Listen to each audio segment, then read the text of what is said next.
നിങ്ങളുടെ favourite shows ഇനി ഒരിക്കലും മിസ്സാവില്ല. ഇപ്പോൾ C5 കാണും നിങ്ങളുടെ ഫേവറേറ്റ് ഷോ തികച്ചും സൗജന്യമായി. ശാരദാമ്മ, സമാധാനപ്പെട്ട്. ആദ്യം നമുക്ക് സംഭവിച്ചെന്താന്ന് മനസ്സിലാക്കണ്ടേ? നീ പറ, എന്താ സംഭവിച്ചേ? ഞാനൊരു തെറ്റും ചെയ്തിട്ടില്ല കുഞ്ഞേച്ചി. നീ തെറ്റൊന്നും ചെയ്തിട്ടില്ലെന്ന് ഞങ്ങൾക്കറിയാം. സംഭവിച്ച എന്താന്ന് പറ. കുഞ്ഞേച്ചി എന്നെ റൂമിലിരുത്തിട്ട് അമ്മയെ അന്വേഷിച്ച് പോയത് മാത്രമേ എനിക്ക് ഓർമ്മയുള്ളൂ.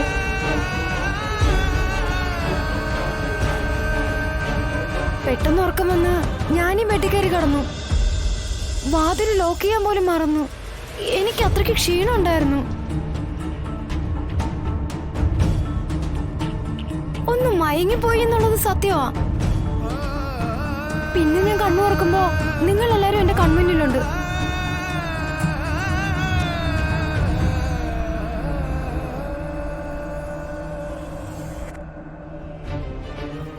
ബ്രോ, ഞാനിതുവഴി വരുമ്പോ നല്ലതുപോലെ ഉറക്കം വന്നു, മയങ്ങി വീഴാൻ പോകുന്നത് പോലെ.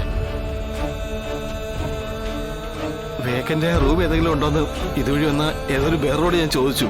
അയാളാ എന്നെ ഈ റൂമിലേക്ക് കൂട്ടിക്കൊണ്ടു വന്നതും ബെഡിൽ കിടത്തതും ഒക്കെ. പിന്നെ ഈ റൂമില് ലൈറ്റ് പോലും ഉണ്ടായിരുന്നൊന്നും എനിക്ക് ഓർമ്മയില്ല. ഒന്നും ശ്രദ്ധിച്ചില്ല. കിടന്നത് മാത്രമേ എനിക്ക് ഓർമ്മയുള്ളൂ. പിന്നെ ഇപ്പോഴാ. പിന്നെ എങ്ങനെയാ?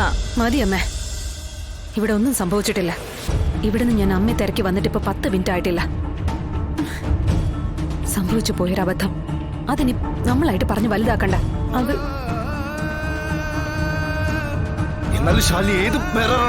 വീട് വിഷ്ണുവേട്ടാ, ഇനി ഇതിന്റെ ഒന്നും പിന്നാലെ പോകുന്നില്ല നമ്മള്. ഇതിവിടെ തീരുന്നു, തീരണം.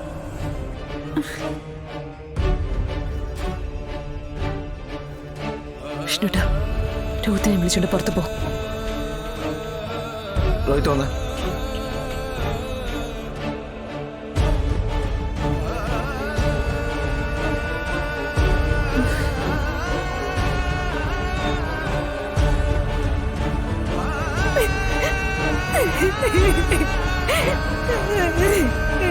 എല്ലാം ചെയ്തു വെച്ചിട്ടിരുന്ന് മോങ്ങിക്കും.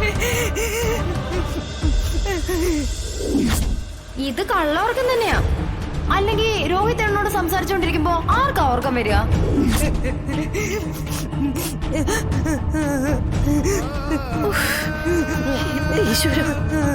കുഞ്ഞേച്ചി,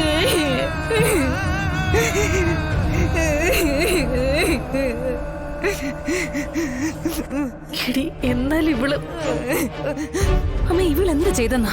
എടി, അവളൊന്നും ചെയ്തെന്ന് ഞാൻ പറഞ്ഞില്ല. സൂക്ഷിക്കേണ്ട അടുത്ത് സൂക്ഷിച്ചില്ല. അതാ ഒരു പെണ്ണ് ആദ്യം പഠിക്കേണ്ട പാഠം. അമ്മ ഇപ്പൊ മക്കളെ പാഠം പഠിപ്പിക്കാൻ നിൽക്കുവാണോ? അത് നാളെ ശാരികേച്ചിയുടെയും രാജീവ് സാറിന്റെയും 2ാം മംഗല്യം നടത്താൻ പോവാണ്.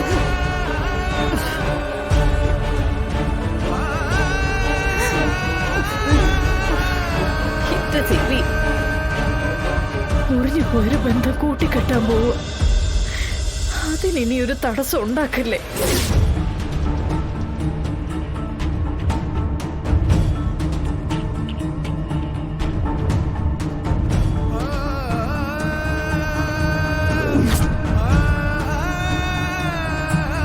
നിങ്ങൾക്ക് ഞാൻ കാണിച്ചു തരാം ശാരദാമ്മേ.